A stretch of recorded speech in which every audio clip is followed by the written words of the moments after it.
how to remove the oil filter in a 2015 Toyota Corolla. In my other video I show how to lose it when it's really tight.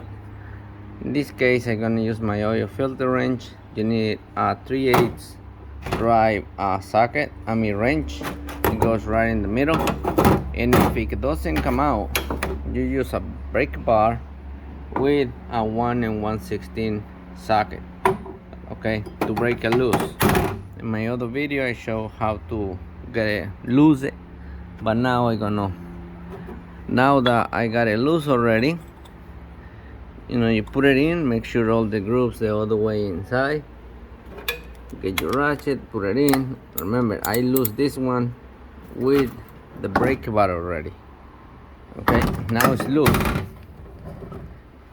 If you can't get it out and it's too tight, you can break that thing, the plastic housing.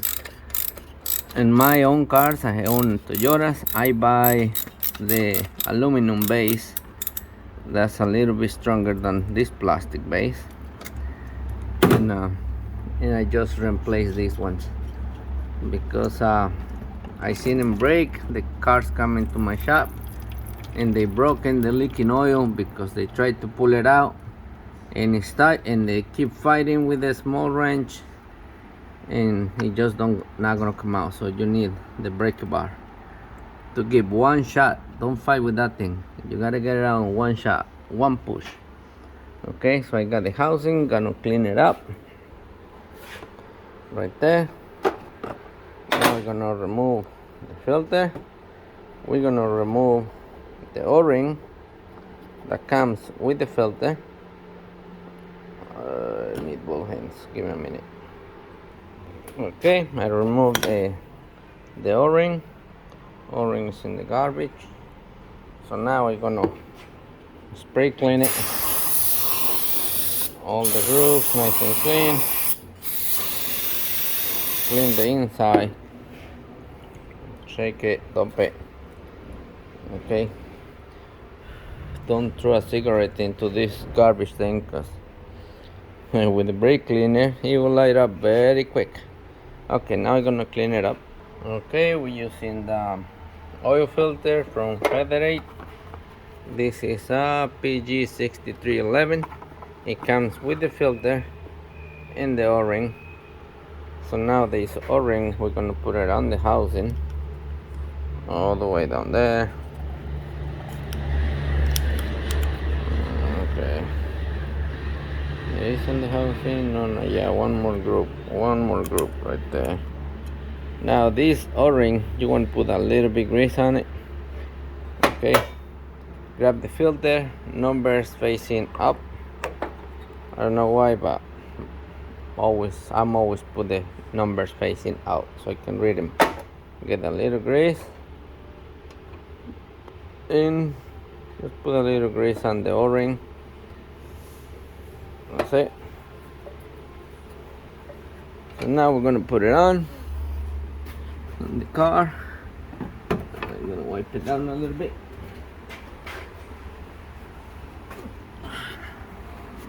Okay, wipe the hose in, and now we're gonna put the filter back in all the way. Now I'm not gonna use the brake bar to tighten them up. We're gonna use the 3/8 ratchet. Come on, get in there. That's it. Keep going till it touches the base. And don't forget the filter wrench. I get some cars over here for oil changes, and another mechanics, they leave these wrenches on it. So I got a free wrench. I got like 4 already. So come on, that's it. Just a little push. Okay, just go back and forth with this thing so it releases the filter. That's it. Now we can put it back in the drawer, and you just replace the oil filter. that's how you replace the oil filter on 2014, 15 Toyota Corolla. It might be more, but now we're gonna drain the oil. Now the oil is just like any other car. It has this plug right here. The one has the green gasket on it. Your car might not have that green gasket, might be white. So that's a 14. Somebody did the magic. I think it was loose. It wasn't leaking, but that was loose. So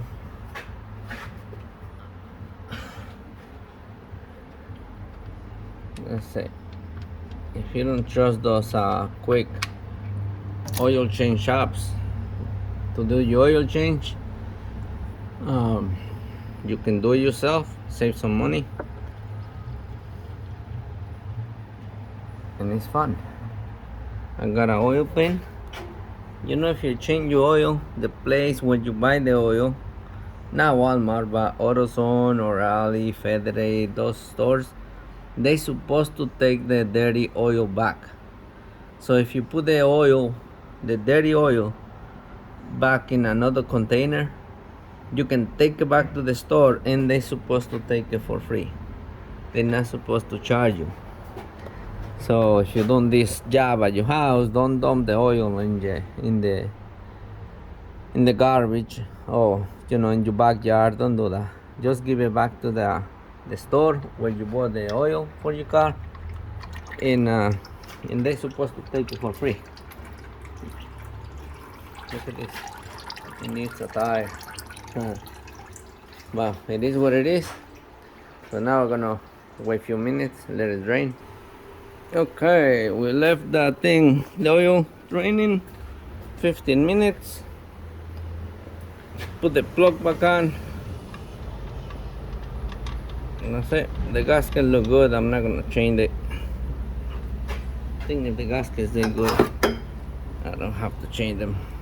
I don't have one anyway, so I don't want to waste time. I'm gonna keep going. Tighten them up. Okay. Remember, you're not holding the planet with this thing. Just a little.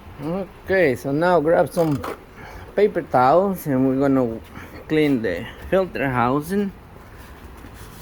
Now we're gonna clean the oil plug so we can keep an eye in the next few days. If that thing gets wet, then we gotta pull it out and fix it up. Okay, now we're gonna bring it down and we put the engine oil and check the fluids. All right, this kind of leaves the manual. I don't know what type you have. So I'm gonna go up. They have these locks to put it down, one in each side. My other lift, it has a air switch. So now it hold the level down and it goes down. Okay, so now we're gonna add 4.5 quarts 520 synthetic. Okay, let's go little by little. All my cars I use synthetic oil. That keeps your engine nice and clean. A lot of people say, oh, you can't mix it, you can't do one in one. Once you do this, you do that. You know what, just change your oil every 3,000 miles and you'll be good. It doesn't matter if you do synthetic or conventional, but just for my own safe, all my cars, doesn't matter if they new, they old, whatever, synthetic. That's it, every 3,000 miles. Now we're gonna check it out. The engine is not running. Clean it with paper towel. Remember, I already did the oil filter. Okay, it's right there. Oh man, it's hard to see. So It's nice and clean. Let's do it one more time. Wipe it down. In and out. And check it out. Perfect. But it might change because now I'm gonna start it up for the first time. Let it run for 5 seconds. Shut it off. Check it again. Every time you do that, make sure you put the cover on. Some cars, they will turn the engine light on if you don't put it on. Especially BMWs, they don't like it. They want it on. Alright, let me start it up. In my other video, I'm already showing you how to reset the oil, which I'm already did it. Okay, it's going up. The oil light went off. Shut it off. Go check the oil again. And if the level is up, you done. You just save yourself at least 50 bucks. If somebody doing your oil change for 50 bucks with the oil, label and everything, I don't know. I don't trust those shops where they do your oil really cheap. Do they really changing the oil? What they doing? Because just the guy that works there, he makes $40 an hour, $30 an hour. What about the oil? Is free? No, it's not free. Something's going on. Alright, so it looks very good. Okay, so it took 4.5 quarts to fill up this engine. 2014 Toyota Corolla. So now we're just gonna add some fluids, washer fluid.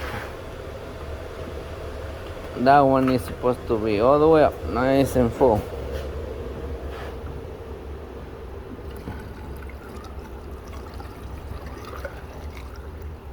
That's it, it's full.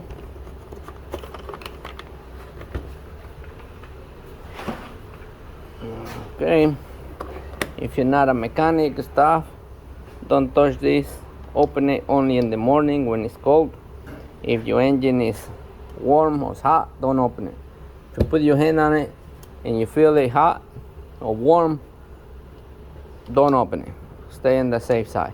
In the morning, come, push this down, turn it. Don't let your hand off, just lift it slowly, open it, it's full, put it back down, twist it 2 steps, 1, 2. That's it. So that's how you do your oil change in your car. That's the brake fluid. Do not add brake fluid. That's gonna show you the light is gonna turn on inside. If it goes down, it means you need brake pads or you have a brake leak. But if you just keep filling it, you're never gonna know that. Once you replace the brake pads, the fluid will go back up, and that's it. If somebody is telling you you have to replace your brake fluid, I don't know, bring it to a mechanic and have him check it. We have a special tool that we can read the fluid, how's the life, we dip it inside and we test it. So this one I know is good because it's my car. But if I'm worried about, if I see the fluid really dark, I test them out and I might have to flush it. But 90% of the cars, the brake fluid is good. Don't let them change the fluid, okay? Don't do it. Just leave the same one, just like your transmission. Do not flush your transmission. Trust me, the one they put in the factory is really good. If the transmission oil goes black, that means the transmission is going bad. That doesn't mean the fluid is bad. The fluid gets black because your disc inside the tranny, they burning, they're not good, or you drive like a maniac. But it's no flames inside, there's no way to cook it. So changing your oil, it might just give you a few more miles, but after you did it I mean a few miles. If you're having a problem and you're replacing the transmission oil, that might help you. But if it's no problem in the car, don't flush the transmission oil. Leave the same one for 200 miles, doesn't matter. 200,000 miles, doesn't matter. Don't touch it, leave it. Okay, the mechanic might want to make money by flushing it. He might not even gonna flush it. He's just gonna charge you. Okay, so now we're gonna do brakes. So if you want to see how you replace your brakes on a 2015 Toyota Corolla, just check the next video. Okay, bye bye.